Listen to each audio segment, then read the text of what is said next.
What's happening, everyone? Back today after a day away from home where we were in Phoenix for game 4 of the WNBA finals. We performed at the halftime show. Epic crowd.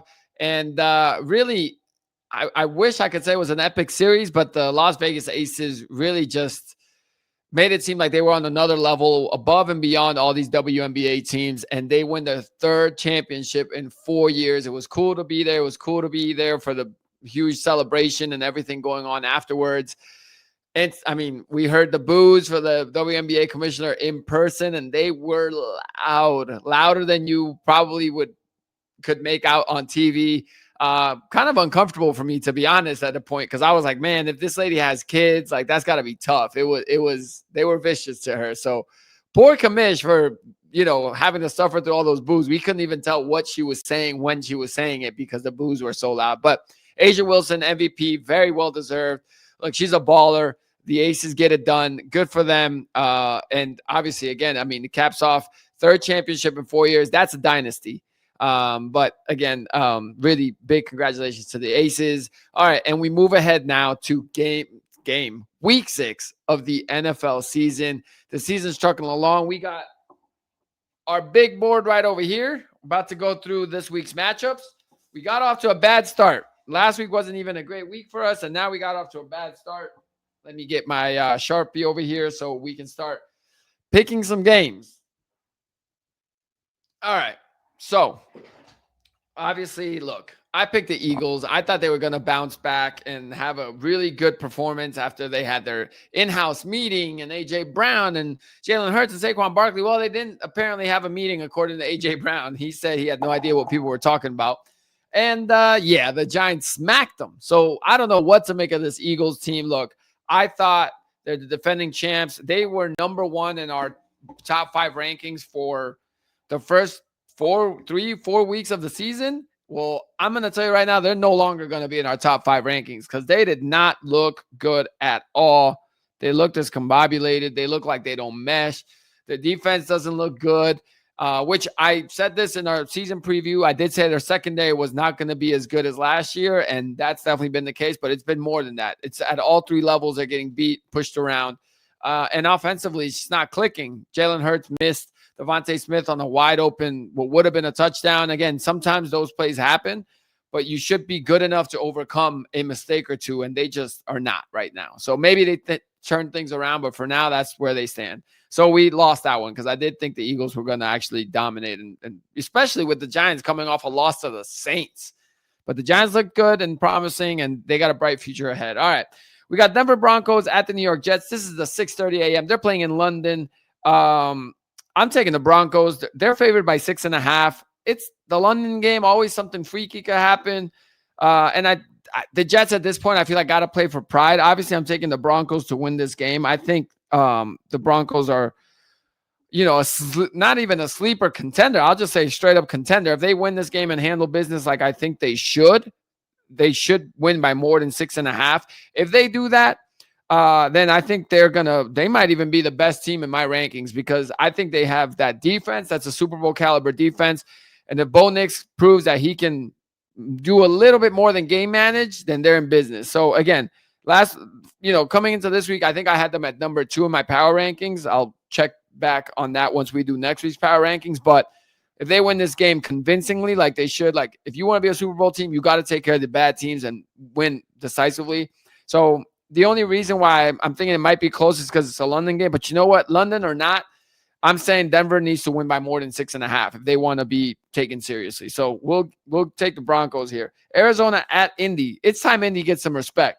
They're favored by 7.5. So the sportsbook are giving them that respect. But let's see if they actually prove it on the field. So I got the Colts. I actually think it'll be a little closer than 7.5. I think the Cardinals coming off of that terrible loss to the Titans last week. I think they'll play a little bit better this week. But if the Colts take care of business and win by more than 7.5, they're going to be in the top 5 rankings for sure. I'll tell you that much. So, all right, Colts, and I think it'll be within the 7.5, but we'll see how that plays out. LA Chargers at the Miami Dolphins. The Chargers, they didn't look good last week against Washington. They started off hot, but then they dropped off. Miami isn't looking great. Chargers are favored by 3.5. I'm going to pick the Chargers to win, but I think it's closer than 3.5. I think Miami keeps it close, possibly maybe even wins this, but I'm not confident in the Dolphins enough to make them our underdog pick here. New England at New Orleans. Hey, I like what I'm seeing from the Patriots. Also, I think they're an up-and-coming young team. And most cases, those kind of teams have a letdown after a big win. Obviously, they got a big win last week when they beat the Bills on the road on Monday Night Football. Sunday Night Football.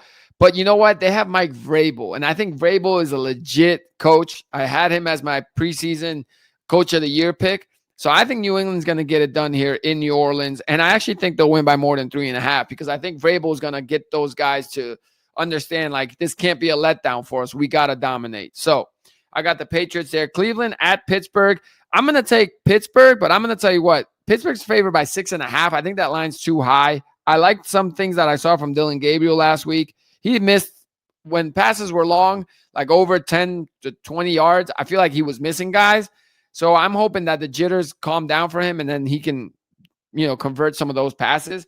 But really, the 6.5 is because of the Browns defense. I think they have a great defense that I think will be able to keep up and keep them close. So I got Pittsburgh winning, but I think it's closer than 6.5.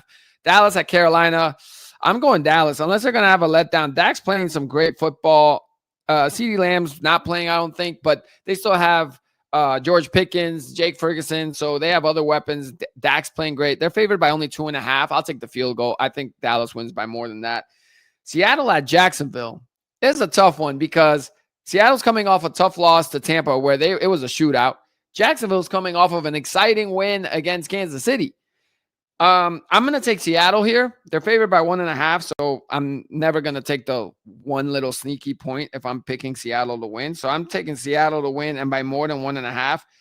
But I will say that had last week Seattle won against Tampa and Jacksonville lost to Kansas City, I would have picked Jacksonville because I think these teams are pretty evenly matched. I think it's going to be close. But if I'm going to pick Seattle to win, then I'm really kind of trapping myself to that 1.5, so 1 point. So I'm going to pick the over 1.5. The LA Rams at the Baltimore Ravens. Rams are favored by 6.5. We have some high lines this week, but I don't understand how the Rams are favored by 6.5 in Baltimore, who's, really, really struggled. They struggled with Lamar, really, and now they don't have Lamar playing. So I don't get how they're favored by 6.5. Pittsburgh's favored by 6.5. Indy's favored by 7.5.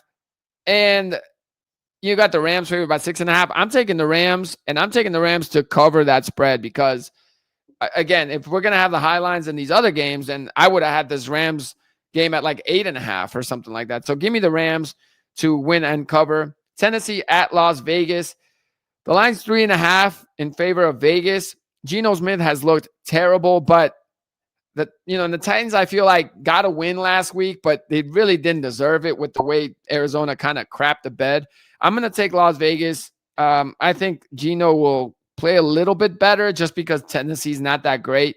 And I do think they'll cover the spread. It feels like it will be a close game, but I'll give Vegas the benefit of the doubt. Maybe they take some of the good vibes coming off the Las Vegas Aces championship win and carry it onto the football field. So we'll see.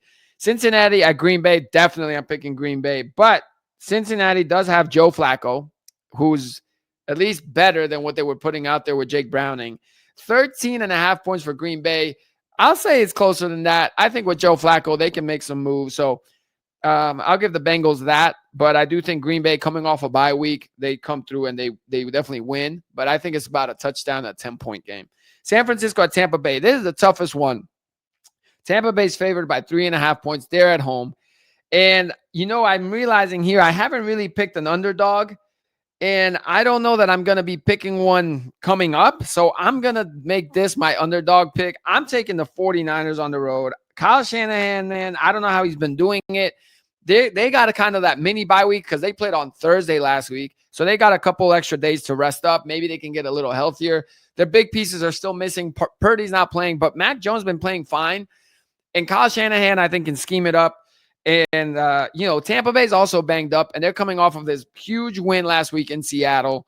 So maybe they come down to earth a little bit. But the 49ers, if they get this dub, they're going to go to 5-1. Like, that's crazy for the Niners. So That's my underdog pick right there, the 49ers. All right, and then we move on to the night game. Sunday Night Football is Detroit at Kansas City. Kansas City's favored by 2.5. And I did hear on ESPN them talking about the wins that the Lions have. Obviously, the Lions lost in the opener to Green Bay. They got smacked around pretty good. But then they beat some teams like Cincinnati, the Cleveland Browns. Then they also beat Baltimore, which looked like a huge win at the time. But now we've seen that Baltimore really is not that great. So maybe now them playing the Chiefs is a little kind of coming back down to reality moment. And the Chiefs have lost some games that maybe they typically would win, like the Jacksonville game. And there was a pick 6 in that game, and they only lost by a field goal. But, Mahomes cost his team 7 points there, which rarely happens. They're favored by 2.5, and they're also more desperate than the Lions. So I'm going to take Kansas City, and I'm going to take them to cover. I think it could be a field goal game, but I like picking over 2.5. So give me Kansas City. Buffalo in Atlanta. This is Monday Night Football. There's 2 Monday Night Football games. Buffalo's favored by 4.5. And you know what? They lost to New England last week, so I think that's going to kind of wake them up a little bit. And they're going to have New England on their ass, I think, this season, because New England's schedule is pretty damn easy. So if New England beats New Orleans like I think they're going to, there's pressure on Buffalo to keep up. I know it's still kind of relatively early in the season, but I'm taking the Bills to win in Atlanta. I think it'll be kind of a tough game. So they might just win by a field goal or 4 points, but I think Buffalo will win. And I'll say that Atlanta can keep it within the 4.5, but I think Buffalo has to essentially start getting wins like this if they want to, be looked at legitimately. Chicago in Washington. Jalen Daniels is back, and that proved to be a big difference. They obviously got down early to the Chargers last week on the road, but then they came back and ended up winning that game and looking pretty damn good. Chicago's coming off a bye week, which is sneaky because everyone was saying, they're coming off of this Raiders win and momentum. So people are thinking that this week they're not going to play so good because they're on a high. Well, I think the high kind of wears off after the bye week, and you come in and you refocus. I just think Washington's the better team. So I'm going to pick Washington to win, but the 4.5, I think Chicago could definitely cover that. Hell, they might even win the game. Because like I've said, I think Caleb Williams is playing good football. So I really kind of put it on the Chicago defense. Can they control Jaden Daniels in the running game that the Washington Commanders present? But I think Washington is a better, more well-rounded team. And those are my picks for week 6 of the NFL. I'd say average week. There's not too many must-see games. I do think the Detroit-Kansas City is a great Sunday night game. I'm excited to watch that one. I'll probably see some of the Denver and the Jets, but that's just because it's the only football game on at that time. But other than that, I actually think Cleveland-Pittsburgh will be fun to watch. I want to see what Dylan Gabriel's got going on and how he, does in the second start. But yeah, like Arizona, Indianapolis, like Green Bay, Cincinnati, Tennessee, like none of these games really excite me. I think Seattle, Jacksonville will be a great one for that 1 o'clock East Coast time window. And then the San Francisco, Tampa Bay is the other one in the 4 o'clock window that I would be watching for sure. So at least there's football, NFL football. For some of y'all, you guys are watching college football today, and that's awesome. Enjoy those games. But I will check back in with you after this weekend's NFL games, and we'll recap that and start looking ahead to the NBA season. Talk to y'all then.